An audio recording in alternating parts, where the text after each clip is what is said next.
नमस्कार साथियों, मैं मनीष भारती संस्कृति आईएएस प्लेटफॉर्म पर आपका स्वागत करता हूं। साथियों, आज उस मुद्दे पर हम चर्चा करने वाले हैं जिसका इंतजार पिछले 3-4 सालों से 2021 से ही था। आप कहेंगे ऐसी कौन सी बात जो है आप इंतजार करा रहे थे? दरअसल वो जनगणना की बात है। जैसा कि हम जानते हैं, भारत में प्रत्येक 10 वर्ष पर जनगणना हुआ करता है, लेकिन 2021 में ऐसा नहीं हो सका। पिछला जनगणना 2011 में हुआ था, तो मान के चल रहे थे कि 21 में होगा, लेकिन कोरोना और कुछ अन्य वजहों के वजह से सरकार ने जनगणना कराना ठीक नहीं समझा या वह उचित समय नहीं था। लेकिन फाइनली अब ये हुआ है कि जो लंबे समय से हम लोग का इंतजार था वह खत्म होने वाला है, चूंकि रॉयटर्स का एक रिपोर्ट सामने आया है और उसमें यह कंफर्म किया गया है कि भारत में जनगणना का कार्य जो है वह इसी वर्ष यानी कि 2024 और ठीक अगले महीने यानी कि सितंबर से काम शुरू होने वाला है और 2026 में फाइनल रिपोर्ट इसका आ जाएगा। तो तकरीबन 1-1.5 साल इसमें लग सकता है, ये बातें कंफर्म कर दिया गया है। ठीक है। और रिपोर्ट के अनुसार केंद्रीय गृह मंत्रालय और सांख्यिकी एवं कार्यक्रम कार्यान्वयन मंत्रालय जनगणना के लिए विस्तृत समय सीमा पर अब लगातार काम कर रहे हैं। इसमें यह भी कहा गया है कि सर्वे में लगभग 18 महीने का समय लगेगा और आंकड़ा जो है फाइनली आंकड़ा वह मार्च 2026 में प्रकाशित किया जाएगा। पिछला जनगणना जैसा मैंने कहा 2011 में हुआ था, 10 वर्ष में होना था 21 में, लेकिन जो है कोरोना वगैरह की वजह से नहीं हो सका। इस जनगणना के लिए केंद्रीय बजट में सरकार ने यहां पर देखेंगे तो 8,754 करोड़ आवंटित कर भी दिए गए हैं। अब एक प्रश्न यहां यह भी उठता है कि जनगणना आखिर क्यों? देखिए, जनगणना जो है देश में सिर्फ यह नहीं होता है कि आप आबादी गिनते हैं कि व्यक्तियों की संख्या क्या है, बल्कि उसके साथ बहुत सारे आंकड़े हमें प्राप्त हो जाते हैं और उन आंकड़ों का ध्यान रखते हुए जो सरकार है, जो व्यवस्था में लोग हैं, शासन प्रशासन है, वह नीति निर्माण का काम कर पाती है। तो यहां पर देखेंगे तो साक्षरता दर पता चलता है कि देश की साक्षरता दर कितनी है और विभिन्न राज्यों का जिला स्तर तक, पंचायत स्तर तक साक्षरता क्या है। इसके अलावा महिला की साक्षरता क्या है, पुरुषों की साक्षरता क्या है, आवास कितने लोगों को मिला, घरेलू सुविधाएं क्या है, प्रवासन, शहरीकरण, भाषा, धर्म, प्रजनन क्षमता, मृत्यु दर, विकलांगता से लेकर अन्य बेहद जो जरूरी आंकड़े हो सकते हैं वो सब इससे निकल के हमारे समक्ष आ जाते हैं और फिर उसी को आधार बनाते हुए आगे नीति निर्माण का काम किया जाता है। इसीलिए जनगणना हमारे लिए बेहद जरूरी हो जाता है। जनगणना को इसीलिए प्राथमिक डेटा का स्रोत भी माना जाता है। तो अभी जो भी काम हो रहा है, वर्तमान में जितने सारे काम हो रहे हैं, सरकारी योजनाएं वगैरह आ रहा है, उसका आधार क्या हो रहा है? 2011 की जनगणना रखी जा रही है। लेकिन वही बात है कि मान लीजिए 2011 में जो जनगणना था उससे हम लोग तकरीबन 20 करोड़ और ज्यादा हो चुके हैं। तो नीति निर्माण 20 करोड़ कम लोगों के लिए हो रहा है, फंड भी वही उतने कम लोगों के लिए मिल रहा है।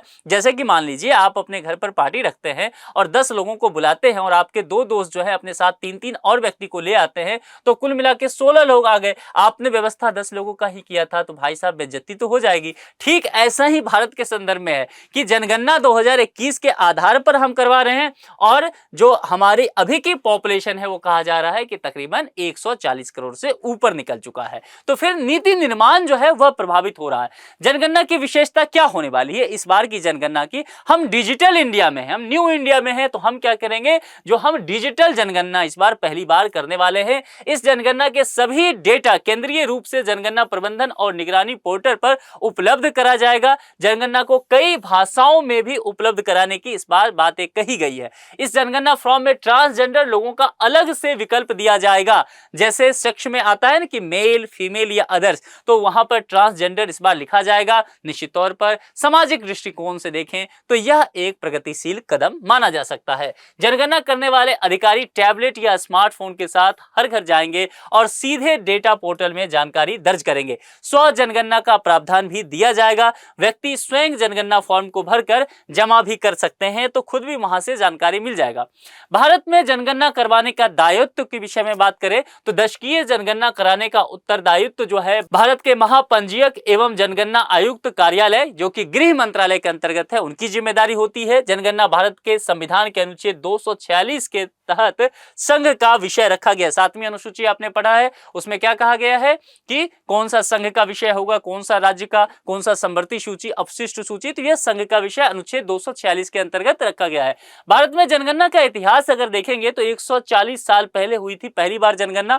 1881 में देश में पहली बार जनगणना हुई, तो जाहिर सी बात है 1881 में ब्रिटिश एरा की बात की जा रही है, तभी जनगणना कराया गया था। 1881 से 1931 तक की जनगणना में जातियों की भी गणना हुई। 1941 में जातिगत जनगणना हुई, लेकिन आंकड़े जारी नहीं हुए थे। 1951 से सिर्फ SC ST की जातिगत जनगणना होती है। इसीलिए लगातार अभी देखते हैं विपक्ष के द्वारा ये मांग किया जा रहा है कि जातिगत जनगणना भी होना चाहिए। बिहार ने तो अपने पैसे से अलग से करा भी लिया। भारत में पहली जो जनगणना हुआ था वह वायसराय लॉर्ड मेयो द्वारा 1872 में कराया गया था। भारत की पहली समकालीन जनगणना जो है 1882 में की गई। इसके बाद से प्रत्येक 10 वर्ष बाद इसका आयोजन किया जाता रहा। तो ठीक इस बार भी होना था 21 में, जो कि नहीं हो पाया।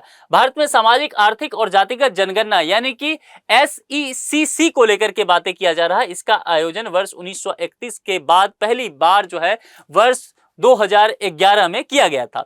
वर्ष 1931 तक भारत में जातिगत जनगणना होती थी। वर्ष 1941 में जनगणना के समय जाति आधारित डेटा एकत्रित किया गया था, पर इसका प्रकाशन नहीं किया गया। तो समय समय पर इसकी भी मांग होती रही विभिन्न सरकारों के द्वारा, विपक्ष में बैठे लोगों के द्वारा कि यह डेटा प्रकाशित किया जाए, और यह भी कहा गया कि अलग से जातिगत जनगणना भी कराई जाए। यहां पर देखेंगे पॉपुलेशन जो कि मिलियंस में आपको दिया गया है 1901 से। किस तरह से देखिए हम लोग दनादन तेजी से आगे बढ़ते जा रहे हैं, और बढ़ते बढ़ते बढ़ते बढ़ते हमने पूरी बहादुरी से 2011 तक जो है वह 1 अरब 21 करोड़ का आंकड़ा छू लिया है।